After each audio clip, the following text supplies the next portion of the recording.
Hi. So you've committed a crime, you've been convicted, you've gone to prison, you've served your time, and now you're getting out. So now what? What challenges are you going to face once you get out of prison? Well, I have some firsthand experience and I wanted to share today.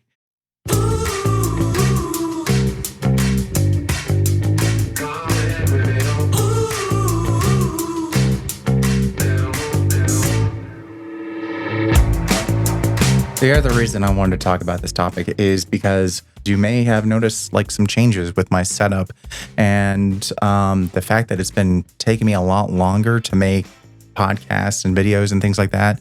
So I wanted to go into that, and it really ties really well into kind of the challenges of getting out of prison and what life is like. And yeah, let's get into it. So, hi, my name is Ryan, aka Rainforest. And for those who don't know, I spent 6 years in Texas prison for intoxicated manslaughter. And and I got out in 2021. We're just passing 4 years that I've been out of prison and back into the free world. And it's been an interesting process. So, what are some of the challenges that people face when they're coming out of prison and reintegrating back into society that you may or may not know about?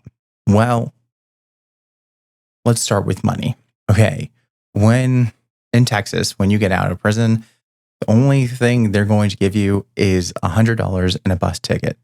And I think if you need a bus ticket, that comes out of your $100. So you're not getting much. So if one of the reasons that you went into prison is because you didn't have any money, they're not going to help you there. You're not going to be coming out with a whole bunch of money.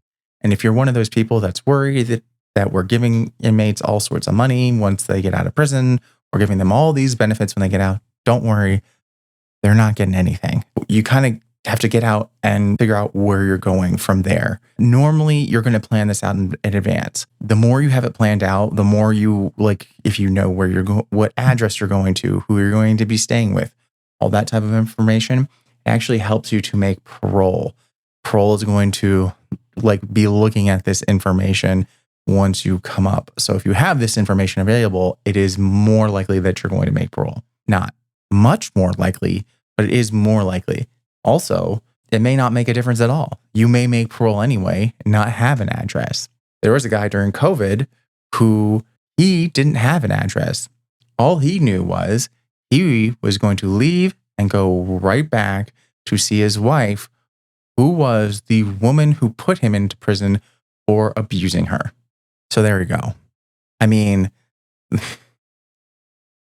logistics are not clear cut. And then another thing, some other things with your address. Your address may not be in the same state. You may need to go out of state. You may not have been living in the state you were arrested in.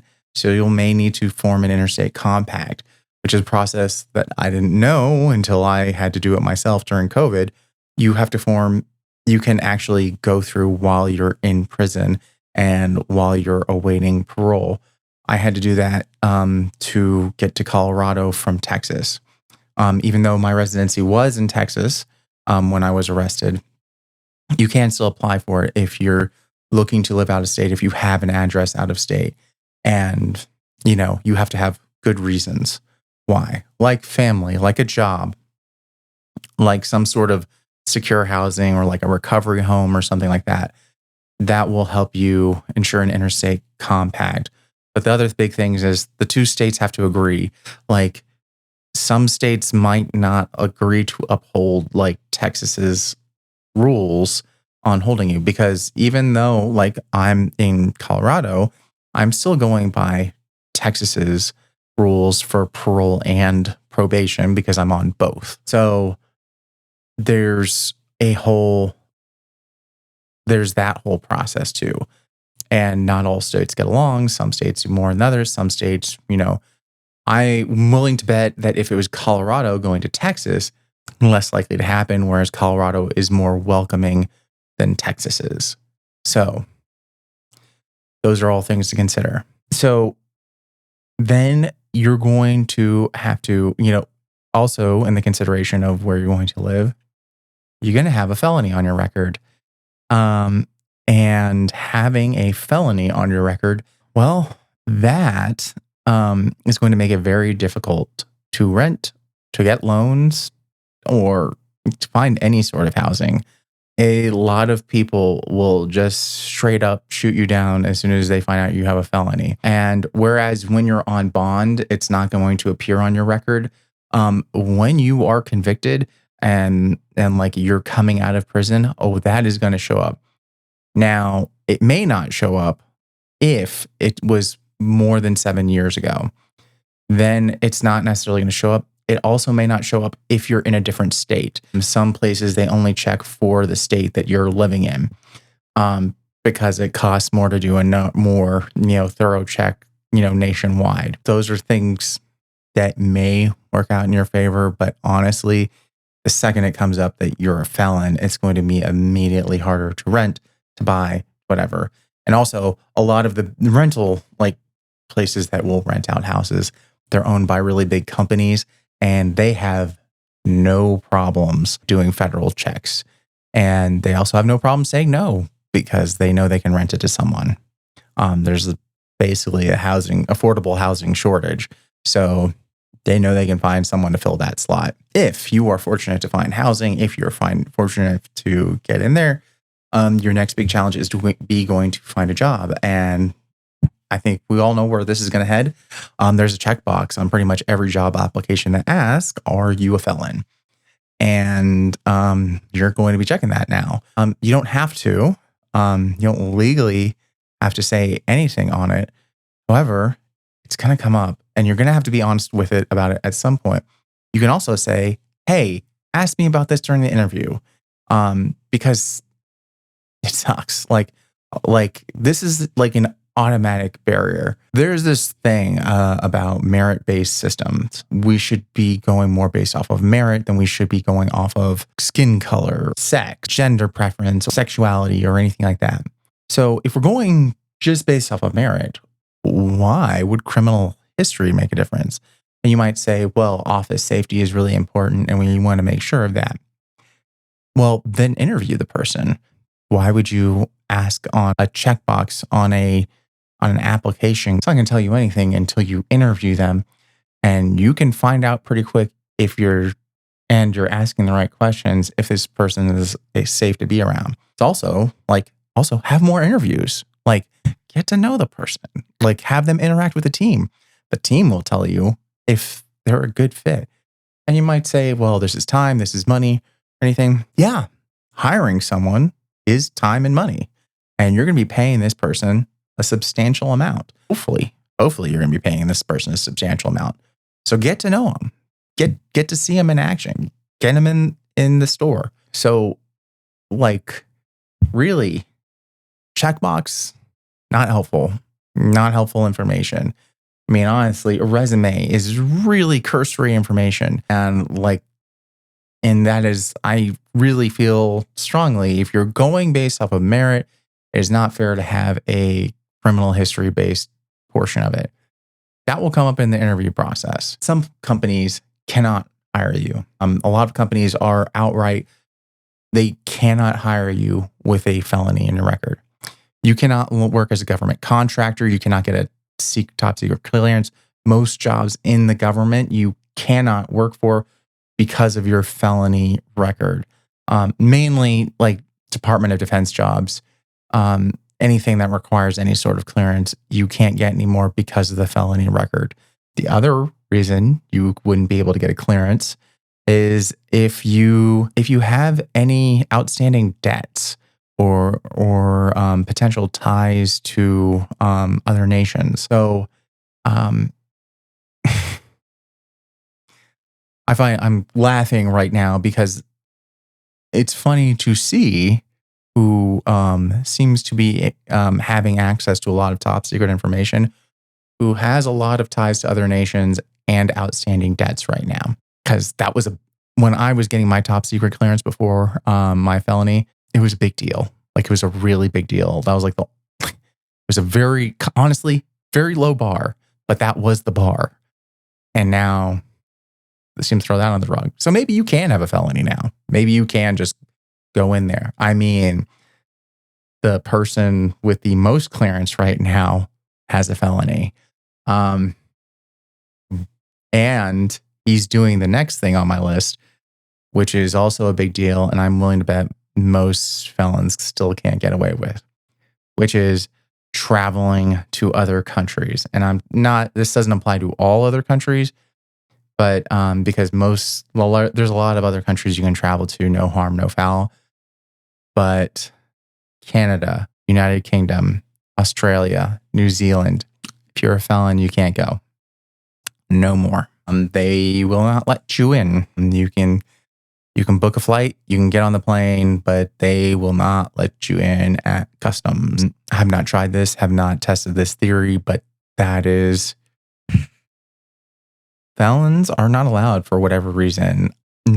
Like, if anyone from Canada, the United Kingdom and New Zealand, it sounds like the United Kingdom is a case-by-case basis, which I kind of understand. But honestly, what the heck, guys? Like, I know you don't want to the thing is like, felony is like a blanket term. Felony ranges from me to people who have murdered people, to people who have abused people, to people who have committed theft, to white collar felonies, like embezzlement and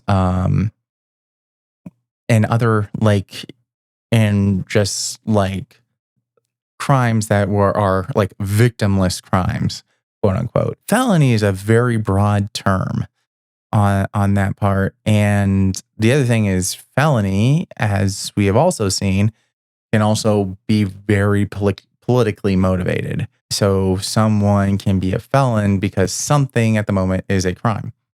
Give an example. Abortion. All right. It was a crime. It wasn't a crime. It is a crime. But mothers can be charged, or mothers, fathers, or they can be charged with abortion. And now as a crime in some places, which wasn't the case, and then all of a sudden is, and then they're not allowed to travel to other countries. It is an interesting challenge, interesting dynamic. So there's that. So if you get out of prison, remember, just be aware. Don't plan any travel outside the US. Sorry, folks. So yeah, that's kind of the basics of things you need to look out for. You're also going to have to look out for the fact that if you're on parole, if you're on probation, you're also held to a higher standard. Believe it or not, things that would not get most people into prison can actually get you locked up. All right, let's get some, for instance. While I was on parole, I had to make these calls every month to the parole office. And if I didn't make the call, it's entirely possible they could have put a warrant out for me. Once a month, I had to remember to make a call to this number. This number was automated. It was a pain. It was a mess. I've had to wait for over an hour on that line before. If I didn't get the call in, if I didn't get my confirmation and everything, yeah, they could have gotten a warrant for me. Fortunately, Colorado really worked with me on times where I forgot or I will let it slip for a couple weeks. They really worked with me. The other thing, UAs, I have to stay sober. So UA means urine analysis, which means I have to go get pee tested randomly at times. So sometimes I have to go do that. Got to stay sober. Fortunately, I have no interest in drinking again or getting high. So that works. That's fine. But it is something like this is a higher standard than most citizens. I have to keep a job. I have to be employed or be constantly seeking employment. But the thing is if I'm not doing that, I'm not meeting the standards of my parole and can potentially go back to prison. Considering that it's really hard to get a job as a felon, that's a big ask. I'll point out one thing on that too. First jobs, when I explain that I'm a felon and all that kind of stuff, certain people will take advantage of that. I feel like certain bosses, certain years, they kind of prick up when they hear that you're a felon. They like it. They might feel like they want to help.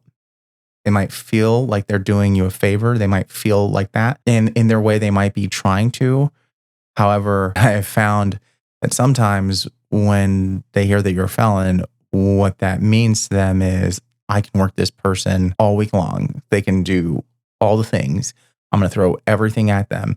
If they make a mistake, I'm going to put them through the ringer. If they don't catch this one flaw on this one email, I'm going to let them have it. I don't have to let up. If they aren't doing all the things that are required of their job and parts of my job and parts of this other person's job, then I'm going to let them hear about it. And they feel like they can because they feel like as a felon, you don't have many options, which is not cool.